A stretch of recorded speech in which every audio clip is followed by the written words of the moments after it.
अस्सलाम वालेकुम। Welcome to travel with सनान बिन मंसूर। उम्मीद करता हूँ आप खैरियत से होंगे और ईमान के आला तरीन दर्जे पर होंगे। आपको पता है लास्ट टाइम हम लोगों ने आयरलैंड के वीज़ा सप्लाई किए थे।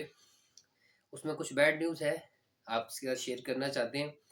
बैड न्यूज़ ये है कि हमारे जो आयरलैंड के वीज़ाज़ थे वो हमारे क्लाइंट्स के कुछ उसमें से अप्रूव हुए और कुछ रिजेक्ट हो गए।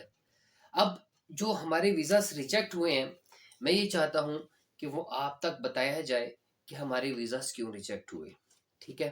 और साथ ये भी आपको बताया जाए कि आपको वीज़ा में जो कमी-बेशी है यानी जो मिस्टेक्स हैं, वो आप उनसे कैसे बच सकते हैं। जिन चीज़ों को आज हमने इस अपनी वीडियो में कवर करना है, उनमें सबसे पहले कि वीज़ा कब अप्लाई करना चाहिए। सेकंड नंबर पे है कि रिजेक्शन से घबराना नहीं। तीसरे नंबर पे है कि आपने टाई शो करवानी है। नंबर 4 पे है बैंक स्टेटमेंट के मुतालिक और नंबर 5 पे है इन्विटेशन के मुतालिक और नंबर लास्ट पे है टाइमिंग्स कि आपकी टाइमिंग्स क्या होनी चाहिए रिगार्डिंग वीज़ा। अच्छा, सबसे पहले हम देख लेते हैं कि जो आयरलैंड का वीज़ा है ये हमें कब अप्लाई करना चाहिए। देखिए हमारे जो आयरलैंड का जो वीज़ा रिजेक्ट हुआ इसमें जो मेन चीज़ जो वजह बनी रिजेक्शन की वो ये बनी कि हमारा जो इवेंट था, जिस इवेंट पे जाना था हमारे क्लाइंट्स ने उनकी जो डेट थी इवेंट की वो गुजर चुकी थी, जिसकी वजह से जो मेन रीज़न बनी कि हमारा वीज़ा हमारे क्लाइंट्स का वीज़ा जो हुआ है वो रिजेक्ट हो गया। ये सबसे इम्पोर्टेंट चीज़ है। इसलिए मैंने सबसे पहले पॉइंट नंबर पे रखा है कब अप्लाई करना चाहिए।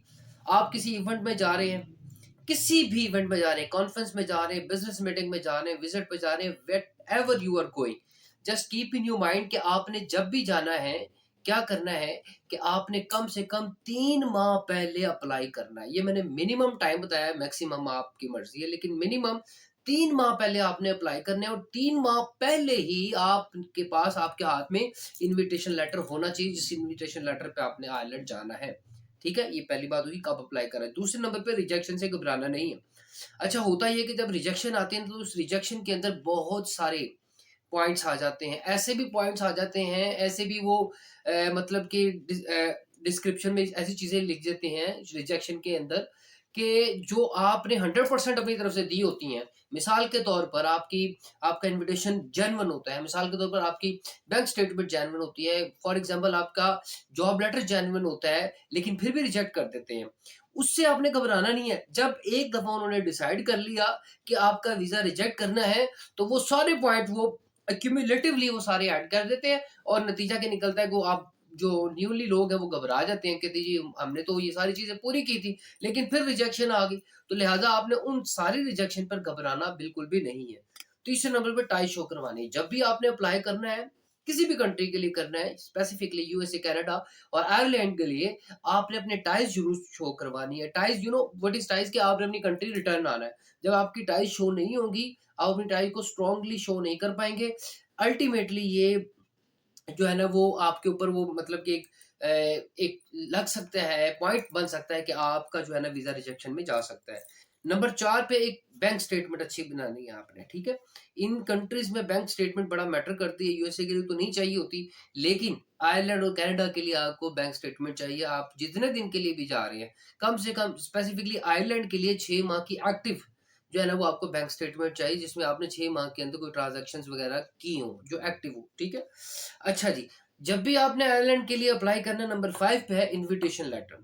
आपके पास इन्विटेशन लेटर लाज़मी होना चाहिए। ये आपके मैं पहले भी बारहा आपको वीडियोज़ में अपनी बता चुका हूँ कि आपका इन्विटेशन लेटर आपके जो स्पोर्ट है वीज़ा में, उस वीज़ा की डॉक्यूमेंटेशन में, उस वीज़ा की अप्रूवल में जो चांसेज़ हैं उसको इंक्रीज़ करने में बड़ा अहम रोल प्ले करता है।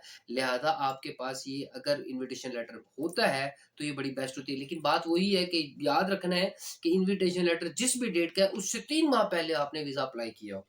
अच्छा जी। एंड लास्ट में वही बात जो मैं पहले भी रिपीट कर चुका हूँ, जब भी आप वीज़ा अप्लाई करें आयरलैंड का 2 से 3 माह का आपका वीज़ा होना चाहिए। सॉरी वीज़ा होना चाहिए कह रहा हूँ। आप कम से कम 2 से 3 माह पहले उसको ये 3 माह पहले उसे कम से कम वीज़ा अप्लाई करें ताकि आपका डिसीजन आने में जो है ना वो प्रॉब्लम ना हो। होता ये है कि जिन लोगों का ये बड़ी इंपॉर्टेंट बात बता रहा हूँ आयरलैंड के वीज़ा के हवाले से कि जब आयरलैंड का वीज़ा रिजेक्ट हो जाता है ना तो वो आपको पासपोर्ट लेट देते हैं। यानी इवेंट की डेट गुज़र जाने के बाद देते हैं। लोग समझते हैं कि शायद लग के आ रहा है, ऐसा कुछ नहीं है। अगर आपका वीज़ा, बड़ी इंपॉर्टेंट बात है, अगर आपका वीज़ा इवेंट की डेट से पहले आ जाए, आपको मैसेज आ जाए, आपको मेल आ जाए, इसका मतलब है कि आपका आयरलैंड का वीज़ा अप्रूव है। और अगर इवेंट के बाद बात चली जाए, आपका वो ईमेल, मैसेजेस वगैरह ना आएँ एम्बेसी की तरफ से, तो इसका मतलब बिल्कुल क्लियर है कि आपकी जो है ना वो वीज़ा जो है ना वो रिजेक्शन में चला गया है। उम्मीद करता हूँ कि ये हमारी वीडियो, हमारा जो एक्सपीरियंस है, जो पर्सनल एक्सपीरियंस है, आपके ज़रूर काम आएगा। आयरलैंड की वीज़ा के हवाले से अगर आप किसी भी तरह की कोई क्वेश्चन करना चाहते हैं, तो आप मुझसे पूछ सकते हैं। जैसे कि आप जानते हैं हमने असाइलम सीरीज़ भी अपलोड की हुई है। असाइलम के हमने आयरलैंड के असाइलम पे भी वीडियो बनाई है, तो आप वो भी देखिए। अगर उसमें भी कोई क्वेश्चन है तो वो आप मैं हाज़िर हूँ, आप मुझसे पूछ लीजिए। इसके अलावा किसी की भी कंट्री से मुतल्लिक आप इन्फॉर्मेशन चाहते हैं तो आप हमें हमारे व्हाट्सएप नंबर पे भी हमें अप्रोच कर सकते हैं। हमारा सोशल मीडिया हमेशा एक्टिव रहता है, जिसमें हमारी फेसबुक है और इसके अलावा इंस्टाग्राम है और हमारा टिकटॉक आईडी भी हमारा मैंने लिंक में इसका डिस्क्रिप्शन में लिंक इसका शेयर कर दिया है। Thank you so much for watching travel with Sannan bin Mansoor.